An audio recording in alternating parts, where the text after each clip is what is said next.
May 3rd. One of the things that confuses me is never really knowing when something comes up from my past. Whether it really happened that way or if that was the way it seemed to be at the time, or if I'm inventing it.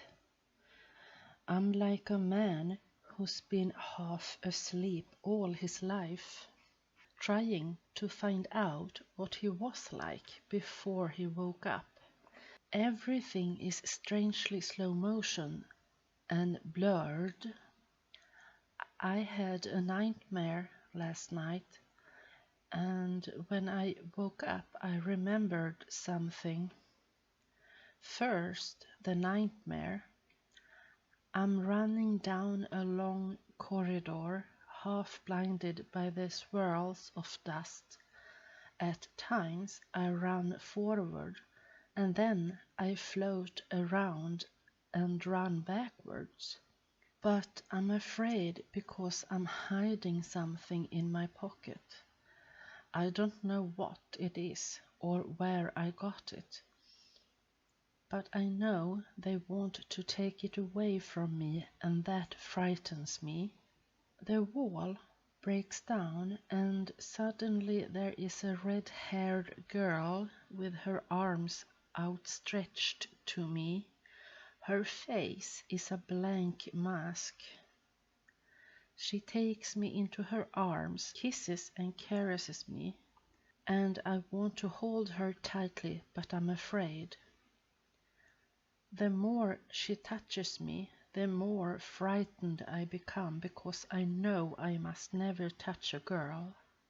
Then, as her body rubs up against mine, I feel a strange bubbling and throbbing inside me that makes me warm. But when I look up, I see a bloody knife in her hands. I try to scream as I run, but no sound comes out of my throat, and my pockets are empty. I search in my pockets, but I don't know what it is I've lost or why I was hiding it. I know only that it's gone, and there is blood on my hands too. When I woke up, I thought of Alice, and I had the same feeling of panic as in the dream. What am I afraid of? Something about the knife? I made myself a cup of coffee and smoked a cigarette. I'd never had a dream like it before, and I knew it was connected with my evening with Alice. I have begun to think of her in a different way. Free association is still difficult because it's hard not to control the direction of your thoughts. Just to leave your mind open and let anything flow into it. Ideas bubbling to the surface like a bubble bath. Woman bathing, a girl, Norma taking a bath. I am watching through the keyhole, and when she gets out of the tub to dry herself, I see that her body is different from mine. Something is missing. Running down the hallway, somebody chasing me, not a person, just a big flashing kitchen knife, and I'm scared and crying, but no voice comes out because my neck is cut and I'm bleeding. Mama, Charlie is peeking at me through the keyhole. Why is she different? What happened to her? Blood, bleeding, a dark cubbyhole. Three blind mice, three blind mice, three blind mice. See how they run, see how they run. They all run after the farmer's wife. She cut off their tails with a carving knife. Did you ever see such a sight in your life? As 3 blind mice. Charlie alone in the kitchen early in the morning, everyone else asleep, and he amuses himself playing with his spinner. One of the buttons pop off his shirt, and he bends over, and it rolls across the intricate line pattern of the kitchen linoleum. It rolls towards the bathroom, and he follows, but then he loses it. Where is the button? He goes into the bathroom to find it. There is a closet in the bathroom where the clothes hamper is, and he likes to take out all the clothes and look at them. His father's things and his mother's and Norma's dresses. He would like to try them on and make believe he's Norma, but once when he did that, his mother spanked him for it. There in the clothes hamper he finds Norma's underwear with dried blood. What had she done wrong? He was terrified. Whoever had done it might come looking for him.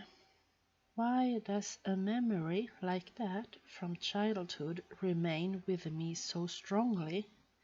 And why does it frighten me now? Is it because of my feelings for Alice? Thinking about it now, I can understand why I was taught to keep away from women. It was wrong for me to express my feelings to Alice. I have no right to think of a woman that way, not yet. But even as I write these words, something inside shouts that there is more. I'm a person. I was somebody before I went under the surgeon's knife, and I have to love someone. May 8. Even now that I have learned what has been going on behind Mr. Donner's back, I find it hard to believe. I first noticed something was wrong during the rush hour 2 days ago. Gimpy was behind the counter wrapping a birthday cake for one of our regular customers, a cake that sells for $3.95. But when Gimpy rang up the sale, the register showed only $2.95. I started to tell him he had made a mistake, but in the mirror behind the counter I saw a wink and a smile that passed from the customer to Gimpy and the answering smile on Gimpy's face. And when the man took his change, I saw the flash of a large silver coin left behind in Gimpy's hand before his fingers closed on it, and the quick movement with which he slipped the $half into his pocket. "Charlie," said a woman behind me, "are there any more of those cream-filled eclairs?" "I will go back and find out." I was glad of the interruption because it gave me time to think about what I had seen. Certainly, Gimpy had not made a mistake. He had deliberately undercharged the customer, and there had been an understanding between them. I leaned limply against the wall, not knowing what to do. Gimpy had worked for Mr. Donner for over 15 years. Donner, who always treated his workers like close friends, like relatives, had invited Gimpy's family to his house for dinner more than once. He often put Gimpy in charge of the shop when he had to go out. and I had heard stories of the times Donner gave Gimpy money to pay his wife's hospital bills. It was incredible that anyone would steal from such a man. There had to be some other explanation. Gimpy had really made a mistake in ringing up the sale, and the $50 was a tip. Or perhaps Mr. Donner had made some special arrangements for this one customer who regularly bought cream cakes. Anything rather than believe that Gimpy was stealing. Gimpy had always been so nice to me. I no longer wanted to know. I kept my eyes averted from the register as I brought out the tray of eclairs and sorted out the cookies, buns, and cakes. But when the little red-haired woman came in, the one who always pinched my cheek and joked about finding a girlfriend for me, I recalled that she came in most often when Donner was out to lunch and Gimpy was behind the counter. Gimpy had often sent me out to deliver orders to her house. Involuntarily, my mind totaled her purchases to $4.53, but I turned away so that I would not see what Gimpy rang up on the cash register. I wanted to know the truth, and yet I was afraid of what I might learn. $2.45, Miss Wheeler, he said. The ring of the sale, the counting of change, the slam of the drawer. Thank you, Mrs. Wheeler. I turned just in time to see him putting his hand into his pocket, and I heard the faint clink of coins. How many times had he used me as a go-between to deliver packages to her, undercharging her so that later they could split the difference? Had he used me all these years to help him steal? I couldn't take my eyes off Gimpy as he clumped around behind the counter, perspiration streaming down from under his paper cap.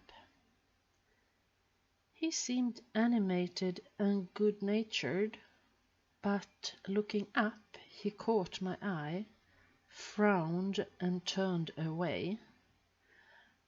I wanted to hit him. I wanted to go behind the counter and smash his face in. I don't remember ever hating anyone before, but this morning I hated Gimpy with all my heart. Pouring this all out on paper in the quiet of my room has not helped. Every time I think of Gimpy stealing from Mr. Donner, I want to smash something. Fortunately, I don't think I'm capable of violence. I don't think I ever hit anyone in my life. But I still have to decide what to do. Tell Donner that his trusted employee has been stealing from him all these years? Gimpy would deny it, and I could never prove it was true. And what would it do to Mr. Donner? I don't know what to do. May 9. I can't sleep. This has gotten to me. I owe Mr. Donner too much to stand by and see him robbed this way. I'd be as guilty as Gimpy by my silence, and yet it is my place to inform on him. The thing that bothers me most is that when he sent me on deliveries, he used me to help him steal from Mr. Donner. Not knowing about it, I was outside it, not to blame, but now that I know by my silence I am as guilty as he is. Yet Gimpy is a co-worker, 3 children. What will he do if Donner fires him? He might not be able to get another job, especially with his club foot. Is that my worry? What's right? Ironic that all my intelligence doesn't help me solve a problem like this.